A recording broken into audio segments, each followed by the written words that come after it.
Importance of biodiversity குளோபல்லையும் இந்தியாவிலையும் எப்படி இருக்குன்னு பார்க்க போகிறோம்.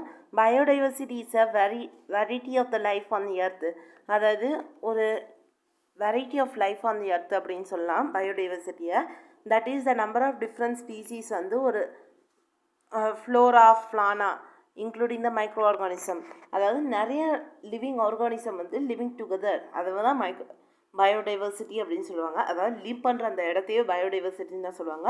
இதில் வந்து ஃப்ளோரா ஃபானா அப்படிங்கிறது என்னென்னா பிளான்ஸ் அனிமல்ஸ் எல்லாமே இன்க்ளூட் ஆகும், மைக்ரோ ஆர்கானிசமும் இன்க்ளூட் ஆகும்னு சொல்கிறாங்க.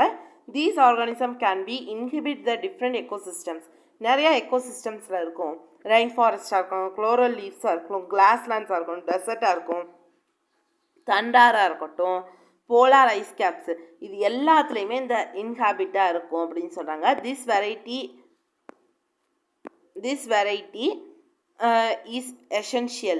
இந்த பயோடைவர்சிட்டி வந்து ஒரு பிளானட்டில் வந்து ரொம்ப எசென்ஷியல் அப்படின்னு சொல்கிறாங்க. இந்த லைஃப்பை வந்து நல்லா வாழணும்னா அது ஃபுல்லாக எசென்ஷியல். த எக்காலஜிஸ்ட்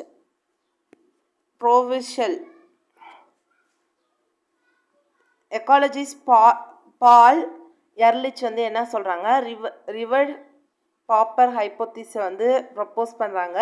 இதை வந்து நம்ம நல்லா அண்டர்ஸ்டாண்ட் பண்ணணும்னா for better understanding the loss of each species இந்த எக்கோசிஸ்டம். அதாவது ஒரு எக்கோசிஸ்டத்தில் இருக்க ஒரு ஈச் ஸ்பீசிஸ் வந்து எப்படி லாஸ் ஆகுது அப்படிங்கிறத வந்து நம்ம தெரிஞ்சுக்கணும்னா இந்த ரிவர்ட் பாப்பர் ஹைப்போதிஸை வந்து படித்தோம்னா தெரிஞ்சுக்கலாம். He reverts in the body of aeroplane. He compared the each species of organism with the reverts of body of aeroplane. அதாவது ஒரு ஏரோப்ளேனில் இருக்க அந்த பாடி பார்ட்ஸை வந்து நம்ம ஈச் ஸ்பீசிஸ் ஆஃப் எக்கோசிஸ்டத்துக்கு வந்து அவர் கம்பேர் பண்ணுறாங்க. இந்த தௌசண்ட்ஸ் ஆஃப் ஸ்பீசிஸ் வந்து எல்லாத்தையுமே சேர்ந்து தான் ஏரோப்ளேன்ஸை வந்து எக்கோசிஸ்டத்தை ஃபார்ம் பண்ணுது. அதை வந்து இவர் எப்படி சொல்கிறாங்கன்னா thousands of rivets joins all parts of the aeroplane. அதாவது தௌசண்ட்ஸ் ஆஃப் ரிவெட்ஸ் வந்து சேர்ந்தாதான் ஒரு ஏரோப்ளேனை உருவாக்கும். அதே போல் ஒரு தௌசண்ட்ஸ் ஆஃப் ஸ்பீசிஸ் வந்து ஜாயிண்ட் ஆச்சுன்னா தான் அந்த பார்ட்ஸ் எல்லாம் ஜாயின் ஆச்சுன்னா தான் எக்கோசிஸ்டம் வந்து ஃபார்ம் ஆகும். If each passenger is travelling in the aeroplane starts at taking rivet home, initially it may affect the flight safety.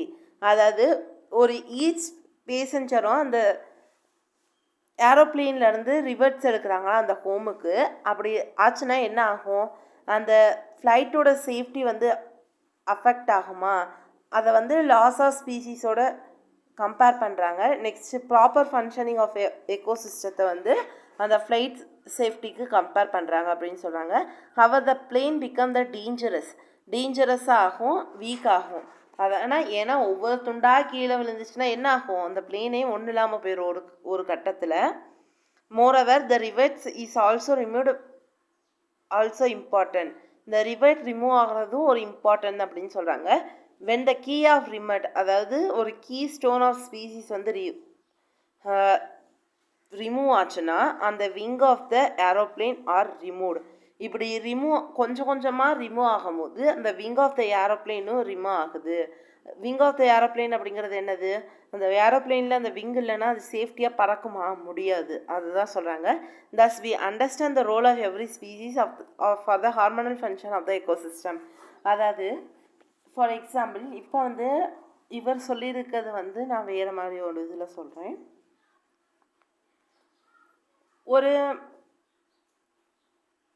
ஒரு காட்ஸில் ஒரு ஹவுஸ் கட்டுறோம். அதாவது காட்டில் வந்து நம்ம வீடு கட்டுறோம்.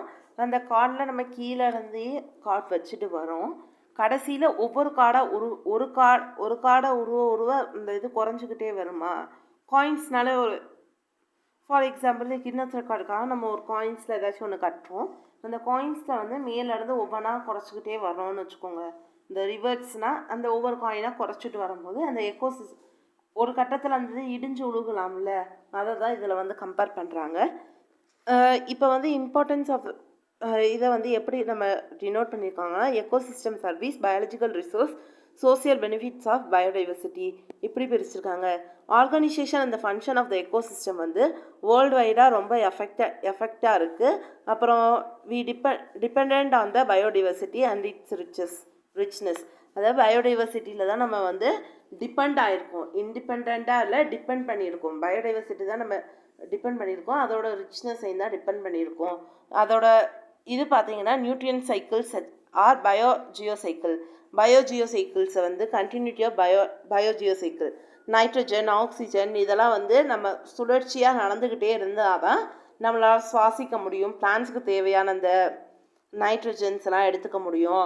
கார்பன் டை பிளான்ஸ் சுவாசிக்க தேவையான அந்த கார்பன் டை ஆக்சைடு, பிளான்ஸ்க்கு வந்து இந்த நைட்ரஜனை எடுத்துக்கிட்டு அப்புறம் வாட்டரை எடுத்துக்கிட்டு இது ஆனால் தான் நமக்கு வந்து ஃபுட்ஸ் கிடைக்கும், அதெல்லாம் சொல்கிறாங்க. இந்த பயோஜியோ சைக்கிள் வந்து நல்லா கரெக்டாக போச்சுன்னா தான் இந்த இதெல்லாம் நமக்கு நடக்கும். சாயில் ஃபார்மேஷன் அப்புறம் maintenance of the soil fertility, அதாவது அந்த மண்ணோட வளம் இதெல்லாம் மெயின்டைன் பண்ணுறதுக்கு வந்து இந்த மைக்ரோபியல் டைவர்சிட்டி வந்து ரொம்ப ட்ராபிக் லெவலில் இம்பார்ட்டண்ட்டாக இருக்குது. Increases the ecosystem productivity and provide the food resources. Ecosystem ப்ரொடக்டிவிட்டியை வந்து இன்க்ரீஸ் பண்ணி ஃபுட் ரிசோர்ஸஸ் வந்து ப்ரொவைட் பண்ணுறது. Act as water traps, filters, water flow regulators, water purifiers. அதாவது ஃபாரஸ்ட் கவர் வெஜிடேஷன், இது வந்து எப்படி சொல்லலாம்னா வாட்டரை வந்து ஃபஸ்ட்டு ட்ராப் பண்ணி வைக்கணும்.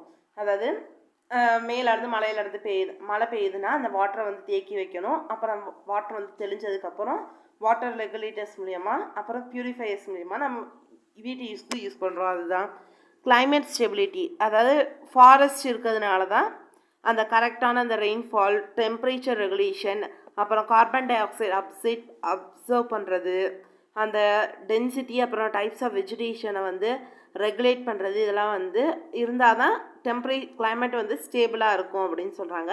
ஃபாரஸ்ட் ரிசோர்ஸ் மேனேஜ்மெண்ட் அப்புறம் சஸ்டைனபிள் டெவலப்மெண்ட்டாக இருக்கணும்.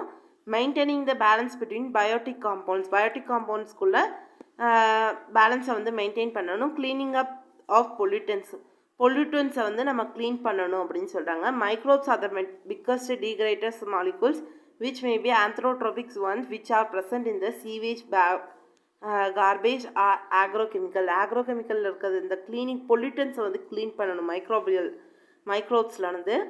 மைக்ரோப்ஸ் வச்சு. எக்காலஜிக்கல் ஸ்டெபிலிட்டி, எக்காலஜிக்கலை வந்து எப்படி ஸ்டேபிளாக இருக்குதுன்னு பாருங்கள். Varieties and the richness of the species contribute to ecological ஸ்டெபிலிட்டிக்கு இருக்கும். அப்புறம் சர்வைவல் ஆஃப் ஸ்பீசிஸ்க்கும் இருக்கும். பயோடைவர்ஸ் ரீஜியன் வந்து biological resources like food resource, gene pool, அப்புறம் ஜெனட்டிக் ரிசோர்ஸு, மெடிசினல் ரிசோர்ஸஸ், பயோப்ரைட்டிங் இதுக்கெல்லாம் வந்து யூஸ் ஆகுது. To provide the unique aesthetic value and hot spots of ecotourism. அதாவது ஒரு மருத்துவ செடி வந்து இப்படி இருக்குன்னா இந்த துளசினா அதுக்கு வந்து இந்த பண்பெல்லாம் இருக்குது, இது வந்து இதுக்கெல்லாம் யூஸ் ஆகும் அப்படி இந்த இது சொல்கிறாங்களே. ஆந்தஸ்டிக் வேல்யூஸை வந்து யூனிக்காக ப்ரொவைட் பண்ணுறதுக்காக இருக்குது. இதை வந்து எப்படி அலாங்க ஃபாரஸ்ட் ரிசோர்ஸஸ் அப்புறம் வைல்ட் லைஃப்ஸ்க்கும் கமர்ஷியல் சிக்னிஃபிகன்ஸ்க்காக இதை யூஸ் பண்ணுவாங்க. And indicated of health of எக்கோசிஸ்டத்தோட ஒரு ஹெல்த்துக்காகவும் இதை யூஸ் பண்ணுவாங்க.